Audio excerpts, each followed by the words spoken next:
할렐루야. 새벽에 오신 모든 성도 여러분들을 환영합니다. 이 시간도 하나님께서 부으시는 은혜가 우리 모든 성도들에게 충만하게 임하길 원합니다. 현대 사람들이 가장 어려워하는 것 중에 하나가 바로 사람과 사귀는 것이라고 합니다. 즉 친구 사귀는 것을 현대인들은 가장 어려워한다라는 것이지요. 이것을 얼마나 어려워하냐면 매년 사람과 사람과의 이 대인 관계를 어려워한다, 나는 이것에 대해서 장애가 있다라고 하는 이 관측도가 매년 증가를 하여서 한국에서 친구 사귀는 것이 얼마나 어렵냐라고 이야기할 때 약 23%의 사람들이 친구를 사귀는 것이 어렵다라고 발표를 했다라고 합니다. 이것은 무려 10년 전보다 3%가 올라갔던 수치입니다. 이만큼 사람들은 친구 삼는 것이 굉장히 어렵다라고 생각을 한다라는 것이지요. 그런데 오늘 성경에서는 우리를 친구 삼아 주신 분이 등장을 합니다. 그것이 누구십니까? 바로 임금이라고 이야기를 하고 있지요. 많은 사람들이 이 잠언을 하면 격언이나 명언을 생각합니다.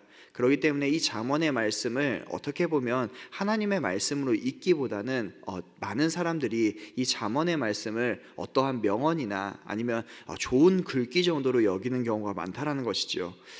이렇게 읽히는 이유는 그 안에 중요한 핵심을 빼고 이 잠언을 읽고 있기 때문입니다. 그 중요한 핵심이 무엇입니까? 잠언의 가장 중요한 핵심은 바로 하나님입니다. 이 하나님이라고 하는 이 단어를 빼고 잠언을 읽는다면 잠언은 그저 격언이나 명언에 그치고 말 것입니다.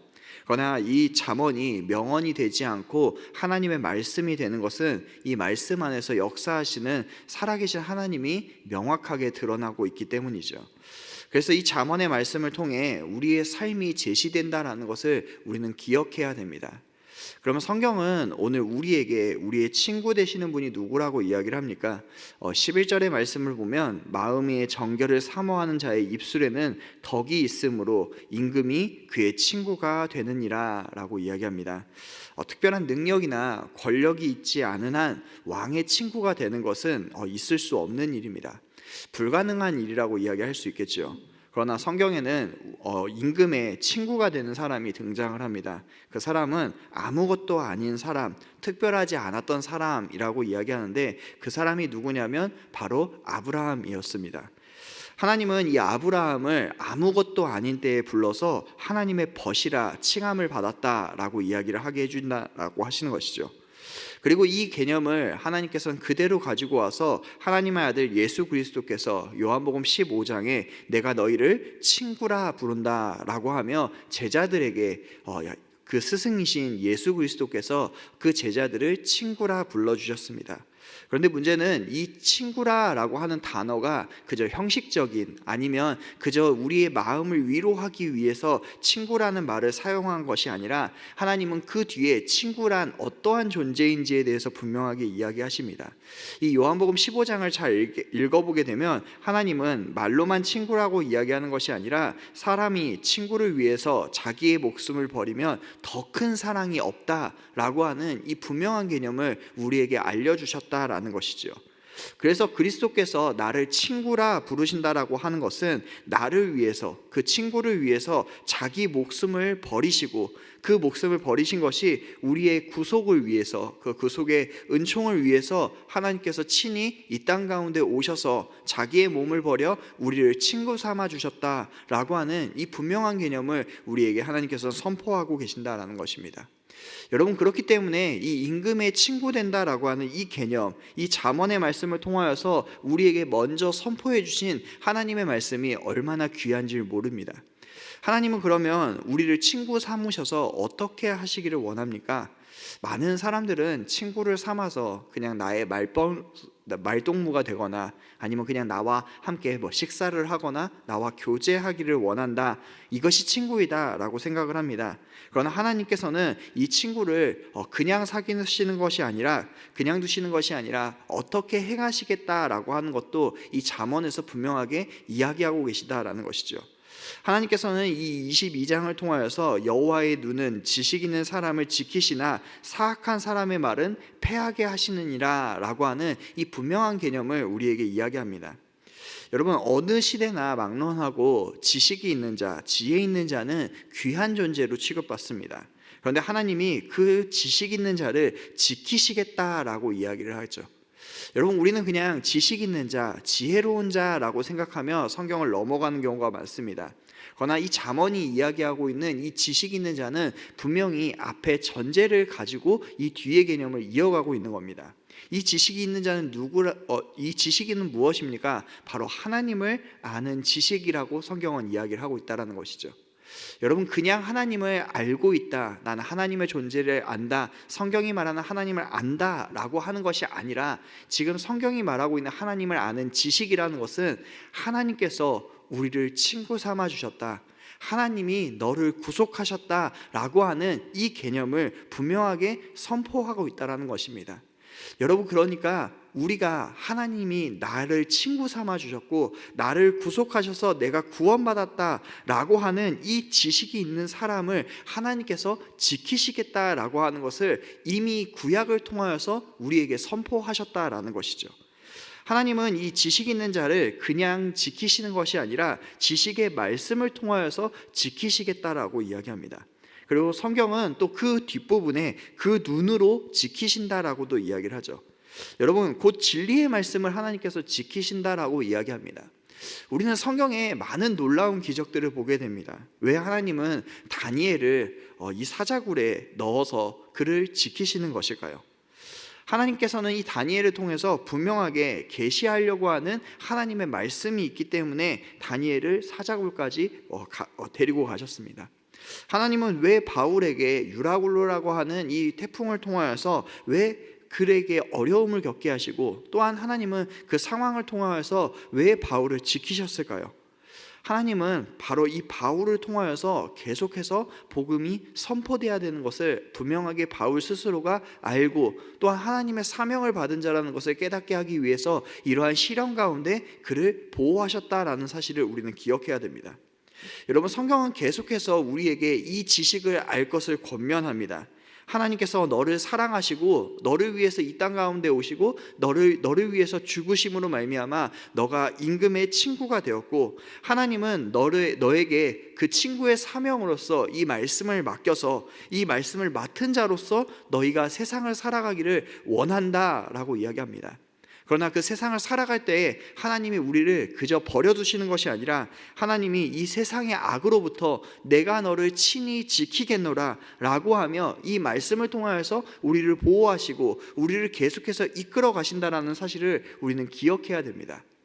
그래서 이 개념을 가지고 12절에 성경은 이렇게 이야기합니다. 하나님은 지식 있는 자와 사악한 자를 비교함으로 확실한 증인은 진리를 위한 싸움을 진리로 승리한다라고 하는 이 개념을 우리에게 선포해 준다는 것이죠. 여러분, 그래서 이 개념을 가지고 우리는 앞에 있는 구절들을 봐야 됩니다. 4절의 말씀을 보면 이 개념을 아는 자들, 그러니까 겸손과 여호와의 경외함의 보상은 재물과 영광과 생명이라고 하는 이 말이 우리가 이 개념을 이야기하면 좀 어려울 수도 있습니다. 이 개념을 더 쉽게 신약 성경에서는 이렇게 표현합니다. 내 영혼이 잘된 같이 내가 범사에 잘되고 강건하기를 내가 간구하노라. 그러니까 그냥 우리가 재물이 늘어나는 것이 아니라 하나님께서는 우리가 그 임금의 친구 된 것으로 말미암아 너의 영혼이 잘된 것처럼 너의 범사의 모든 일을 하나님인 내가 너를 잘되게 만들겠고 내가 그것을 위해서 계속해서 기도하리라 라고 하는 이 분명한 선포를 우리에게 선언하고 계신다라는 것이죠. 그래서 1절의 말씀을 보면 이렇게 잠언의 기자는 고백하는 겁니다. 우리가 많은 재물보다 그리스도인이라고 하는 이 명예를 택하는 것이 더 중요하고 은이나 금보다 하나님의 은총을 택하는 것이 더 중요하다. 사랑하는 성도 여러분, 우리는 어떠한 길을 택하고 있습니까? 이와 대조적으로 패역한 자의 길에는 가시와 올무가 있다라고 성경은 이야기합니다. 영혼을 지키는 자는 이를 멀리 한다라고 성경은 우리에게 분명하게 이야기하죠. 문제는 이 내용이 성경에 밝히 알려졌지만 사람들은 말합니다.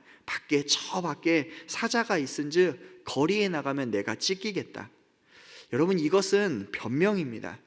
하나님의 말씀이 분명히 선포되었고 우리가 알고 있지만 이것을 불순종으로 화답하는 주의 친구들이 너무나 많다라는 것이죠. 여러분, 우리의 모습은 어떻습니까? 하나님의 이 지식이 바르게 선포되고 우리에게 밝히 알려졌지만 혹시나 우리는 저 밖에 위험이 있기 때문에, 내가 지금은 귀찮기 때문에 하나님의 말씀을 불순종으로 받아들이고 있지는 않습니까? 많은 사람들이 하나님의 길을 이미 알고 있지만 변명을 늘어내며 나아가지 않기도 하고, 또 반대로 나아가지 말아야 될 때 나아가서 해를 입는 사람들이 많다라고 이야기합니다. 그래서 14절에 음녀의 입은 깊은 함정이라 여호와의 노를 당하는 자는 거기 빠지리라 라고 우리에게 선포합니다. 그래서 우리는 기억해야 됩니다. 마음의 정결을 사모하는 자, 또한 입술에 덕이 있으므로 임금이 그의 친구가 된다라고 하는 이 개념을 우리는 분명하게 기억해야 된다는 것이죠. 여러분, 성경은 우리에게 분명하게 이야기하는 겁니다. 너의 힘으로 가능한 것은 없다. 우리가 무엇 때문에 은혜를 받은 것이냐? 하나님의 은혜 때문에 임금의 친구가 된 것이다. 너희는 그리고 이 친구가 된 것으로 말미암아 다른 것을 하는 것이 아니라 친구가 된 것으로 말미암아 너에게 맡겨진 것, 하나님의 말씀을 가지고 그 말씀을 선포하는 것, 이것이 가장 친구된 사람의 가장 중요한 행보이다. 너는 이것을 기억하라. 그러나 너희가 두려울 때 너를 지키시는 하나님을 기억해야 되고, 너가 그 길을 갈 때 하나님께서 너를 보호하시며 너를 이끌어 가신다는 사실을 기억하며 나아가라라고 성경은 이야기하고 있습니다. 사랑하는 성도 여러분, 우리는 세상에 어떻게 나아가시겠습니까? 우리 앞에 성경은 하나님 앞에 패역한 길과 하나님 앞에 보호받는 친구의 길을 제시하였습니다. 어떠한 길을 선택하시겠습니까? 주의 친구의 길을 가는 저와 여러분 되길 간절하게 소망하겠습니다. 우리 함께 들은 말씀 기억하시며 함께 기도하길 원합니다. 하나님, 귀한 은혜 주셔서 우리를 임금의 친구 삼아 주셨습니다. 이 지식을 전파하고 이 진리로 보호받는 우리가 될 수 있게 도와주시옵소서. 사역박람회가 계속해서 진행되고 있습니다. 또한 헌혈이 이번 주에 진행됩니다. 1인 1부소 사역과 이웃을 섬기는데 최선을 다하는 우리 모든 성도들이 될 수 있게 도와주시옵소서. 담임 목사님께서 24년 목회 계획 수립을 위해 기도원에 가셨습니다. 지혜를 주셔서 하나님이 기뻐하시는 계획들이 세워질 수 있게 도와주시옵소서. 우리 이 시간 함께 통성으로 기도하도록 하겠습니다. 사랑이 많으신 아버지 하나님, 감사합니다. 아버지 하나님, 이 말씀을 통하여서 오늘 우리에게 다시금 우리의 정체성과 아버지 하나님 사랑하는 것을 알 수 있게 해주셔서 너무나 감사합니다. 하나님, 우리가 아무것도 아닌 때에 아버지 하나님 우리를 친구 삼아 주셨습니다. 아버지 하나님, 이 지식을 우리에게 부어주셔서 감사한 마음으로 살아갈 수 있게 도와주시고, 또한 이 진리를 아버지 세상 가운데 선포하며 살아갈 수 있게 해주셔서 너무나 감사합니다. 아버지 하나님, 또한 이 진리로 우리가 보호받는다라고 하는 이 분명한 사실을 알고 나갑니다. 아버지 하나님, 나아가야 될 때 나아갈 수 있게 도와주시고, 멈춰야 될 때 멈출 수 있는 저희가 될 수 있게 도와주시옵소서. 아버지 하나님, 우리 광양교회를 사용하여 주셔서 아버지 하나님 많은 사역들을 할 수 있게 해주셔서 너무나 감사합니다. 아버지, 사역박람회를 통해서 1인 1부서의 아버지 사역이 될 수 있게 도와주시옵소서. 헌혈을 통해서 이웃을 섬기는 데 최선을 다할 수 있게 도와주시옵소서. 담임 목사님 통해서 아버지 목회 계획 수립이 아버지 진행됩니다. 아버지, 목회 계획이 잘 진행될 수 있게 도와주시고 하나님 기뻐하시는 계획들을 세워줄 수 있게 도와주시옵소서. 사랑이 많으신 아버지 하나님, 감사합니다. 아버지 하나님, 말씀을 통하여서 다시금 살아계신 하나님을 경험할 수 있게 하시고, 그 하나님이 나와 먼 분이 아니라 나를 친구 삼아주신 영원한 하나님이시라는 것을 알게 해주셔서 너무나 감사합니다. 아버지 하나님, 이 지식을 우리에게 주셨사오니 이 지식을 가지고 아버지 하나님 맡겨주신 작은 사명으로 세상 가운데 그것을 귀하게 선포하는 주의 친구가 되는 모든 성도들이 될 수 있게 도와주시옵소서. 하나님이 이 진리를 선포할 동안에 우리를 지키신다라고 분명하게 선포하셨습니다. 말씀을 들고 아버지 복음을 들고 나가는 그 기쁜 발걸음이 되는 우리 모든 귀한 광야의 성도들이 될 수 있게 도와주시옵소서. 아버지 하나님, 교회에서 많은 사역을 진행하고 있습니다. 하나님이 기뻐하시는 사역, 또한 이웃을 아버지 하나님 사랑하는 그런 귀한 사역들이 될 수 있게 도와주시옵소서. 아버지 하나님, 담임 목사님께서 24년 아버지 목회 계획 수립을 위해 기도원에 가셨습니다.